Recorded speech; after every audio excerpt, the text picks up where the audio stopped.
नमस्कार, आप देख रहे हैं दैनिक साथी हरियाणा। साथियों, रेवाड़ी और धारूहेड़ा नगर पालिका चुनाव में भाजपा की शानदार जीत के बाद केंद्रीय राज्य मंत्री राव इंद्रजीत सिंह ने कहा कि देश में प्रधानमंत्री नरेंद्र मोदी और प्रदेश में मुख्यमंत्री नायब सैनी का सिक्का चल रहा है। उन्होंने हरियाणा सरकार के 2 वर्ष पूरे होने को मिड टर्म रिपोर्ट कार्ड बताते हुए कहा कि इसी विकास कार्यों की बदौलत प्रदेश के तीनों निगमों के अलावा रेवाड़ी और धारूहेड़ा में भी कमल खिल गया। बता दें कि धारूहेड़ा में चेयरमैन का चुनाव अजय जांगड़ा ने जीता, वहीं रेवाड़ी में विनीता पीपल ने जीत हासिल की। वहीं दूसरी ओर मीडिया के सवालों के जवाब में राव इंद्रजीत सिंह ने पार्टी के अंदर राव विरोधियों पर भी तीखा जवाब दिया। उन्होंने कहा, आप कुछ भी कर लें, कुछ लोगों की तासीर नहीं बदलती, इन लोगों को भुरट कहते हैं। हालांकि उन्होंने ये भी कहा कि इन लोगों से कोई फर्क भी नहीं पड़ता। उन्होंने स्पष्ट किया कि अब राव पूरी तरह से भारतीय जनता पार्टी का हो चुका है। वहीं दूसरी उन्होंने यह भी कहा कि जो पार्टी के खिलाफ काम करेगा वह पार्टी का कैसे हो सकता है। वहीं दूसरी ओर जब उनसे पूछा गया कि प्रचार के दौरान नगर परिषद के बीते 5 साल में क्या हुआ और अब क्या बेहतर व्यवस्था होगी, इसके जवाब में उन्होंने कहा कि चुनाव प्रचार के दौरान जो कमिटमेंट किया था उन्हें निभाऊंगा। वहीं स्वास्थ्य मंत्री आरती सिंह राव ने भी जीत पर खुशी जाहिर करते हुए कहा कि हमेशा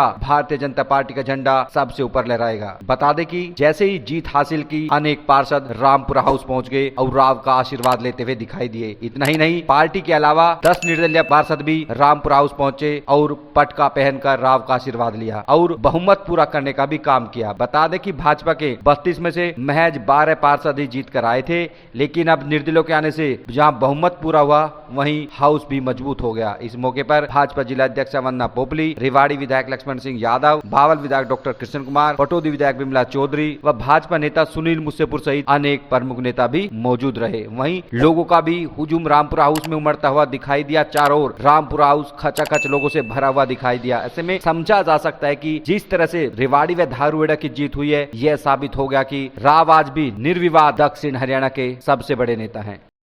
जी, आपने ये सवाल मुझे कैंपेन के वक्त भी पूछा था और मैंने कहा था 100% भारतीय जनता पार्टी ही जीतेगी। और आज के दिन मैं धन्यवाद करना चाहूंगी सभी। इतनी बड़ी विक्ट्री की वही मैं बोल रही हूँ, आज का दिन जो जैसे राव साहब ने अभी कहा है कि जितना हमने अनुमान लगाया था उससे ज्यादा लोगों ने हमारा साथ दिया है आज के दिन, तो उसके लिए मैं लोगों का बहुत बहुत दिल से शुक्रिया अदा करना आपको लगता है पश्चिम बंगाल में जो जीत हुई, दूसरे राज्यों से जो जीत की खबरें आई, इसका जिक्र भी मैंने करा था कैंपेन के दौरान कि एक वक्त था जब बोलते थे कि कमल का फूल बंगाल में कभी खिल ही नहीं सकता, और आज का दिन है कि हमने एक तरफा जीत बंगाल में दिखाई है। और मैंने ये भी कहा था कि आज के दिन भारतीय जनता पार्टी का जो झंडा है वो हर कोने कोने में देश के फहराया जा रहा है। और धारूहेड़ा और जहाँ रेवाड़ी की बात आती है तो हमेशा भारतीय जनता पार्टी का जो झंडा है, जो ध्वज है, वो सबसे ऊंचा ही लहराएगा। आपको धारूहेड़ा में मतदाताओं ने प्रदूषित पानी की समस्या हल करने के लिए वोट किया है जी, आप कमिटमेंट एक बार दोहराएंगे? मैं तो जी नहीं, बात ये मैंने जब उस टाइम भी मैंने कहा था कि भारतीय जनता पार्टी की सरकार सेंटर में भी है, हरियाणा प्रदेश में भी है और राजस्थान प्रदेश में भी है। तो तीनों राव साहब के साथ उन्होंने मीटिंग, सब प्रदेश के रिप्रेजेंटेटिव्स नेताओं ने मीटिंग की है ताकि ये प्रॉब्लम का समाधान कर सके। तो बहुत अच्छी बात है कि राजस्थान भी आज के दिन अपने एसटीपी और प्लांट्स लगा रहा है ताकि ये जो दूषित पानी जो आता है भिवाड़ी से धारूहेड़ा की तरफ, आगे चलकर वो नहीं है। देखो, मैं तो जीत सारे हरियाणा की चर्चा करना चाहता हूँ। आज हमारी सरकार को 2 साल हो गए हैं और मिड टर्म का ये रिपोर्ट कार्ड है। सारे हरियाणा के अंदर जहाँ जहाँ के ऊपर भी चुनाव हो रहे थे, एक जगह उकलाना को छोड़ करके हम सोनीपत से भारी मतों से जीते हैं, अम्बाला में भारी मतों से जीते हैं, हम सांपला में जीते हैं और रेवाड़ी और धारूहेड़ा में तो जीते ही जीते हैं। तो एक संदेश जा रहा है कि नरेंद्र भाई मोदी का सिक्का आज के दिन भी देश क्या प्रदेश के अंदर सब जगह चल रहा है। बंगाल जीत के आए हैं हम, हरियाणा अब जीते हैं।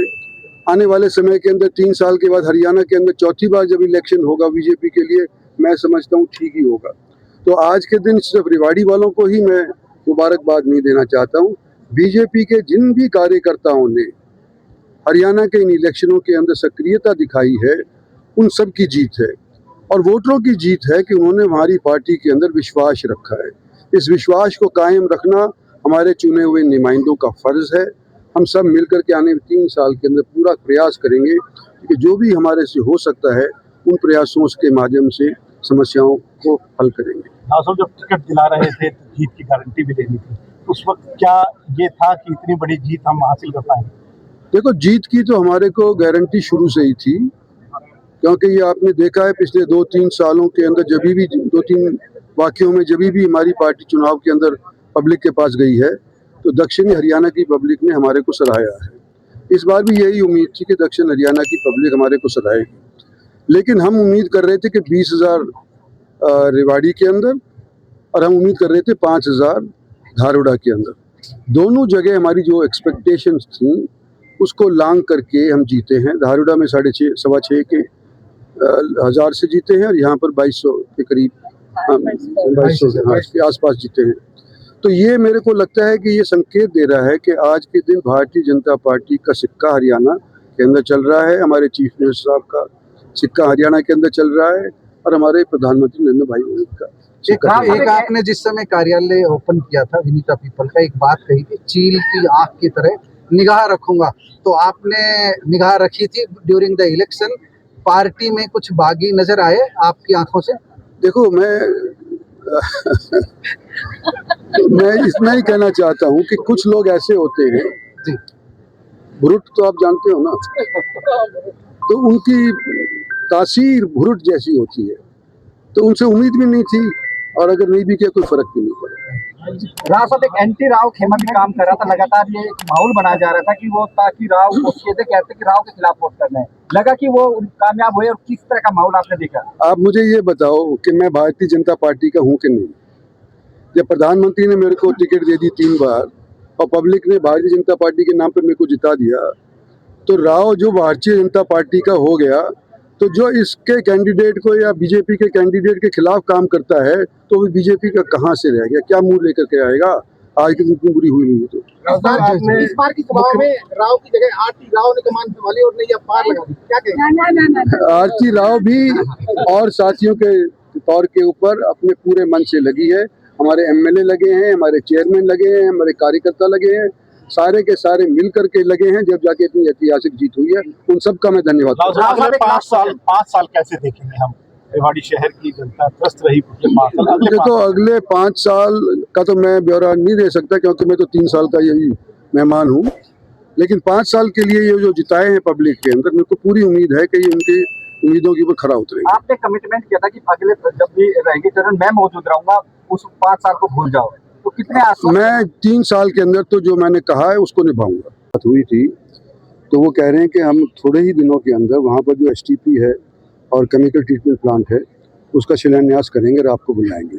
तो जो दूषित पानी आता है राजस्थान से, वो राजस्थान सरकार की तरफ से, भारतीय सरकार की तरफ से और हमारे मुख्यमंत्री हरियाणा की तरफ से भी सबसे मिलमा तौर के ऊपर प्रयास होगा कि कम से कम दूषित पानी नहीं आए। जो बहाव है वो राजस्थान की तरफ से ऊंचा है, नीचे की तरफ हरियाणा है, तो बहाव अच्छे पानी का तो आ सकता है लेकिन हमारे पास दूषित पानी नहीं आएगा।